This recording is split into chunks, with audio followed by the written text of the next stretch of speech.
ఆదివాసీ గిరిజన యువత వైసీపీ రాజకీయ ఆటలో పావులుగా మారుద్దని మంత్రి గుమ్మడి సంధ్యారాణి తెలిపారు. కూటమి ప్రభుత్వంలోనే గిరిజనులకు న్యాయం జరుగుతుందని తెలిపారు. జీవో నెంబర్ 3 నిర్వీర్యం చేసి ఆ జీవోని చంపేసింది వైసీపీ ప్రభుత్వమే అని అన్నారు. వైసీపీ హయాంలో ఒక్క టీచర్ పోస్ట్ కూడా తీయలేదని సంధ్యారాణి తెలిపారు. దయచేసి నేను చెప్పిన విషయం ఒక్కసారి మీరు ఆలోచించండి.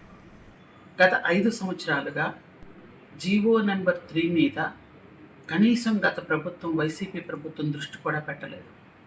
జీవో నెంబర్ 3ని వైసీపీ ప్రభుత్వమే నిర్వీర్యం చేసి కనీసం కోర్టులో దాన్ని కొంచెం కూడా దృష్టిలో పెట్టకుండా పూర్తిగా దాన్ని చంపేసింది. జీవో నెంబర్ 3ని పూర్తిగా నిర్వీర్యం చేసి చంపేసింది వైసీపీ ప్రభుత్వమే. ఈరోజు మీరు జీవో నెంబర్ గురించి మాట్లాడుతున్నారు. జీవో నెంబర్ 3కి ప్రత్యామ్నాయంగా సమాన హక్కులు కల్పిస్తూ ఇంకో జీవో తీసుకురావడానికి కూటమి ప్రభుత్వం పూర్తి స్థాయిలో దాని మీద ట్రై చేస్తుంది.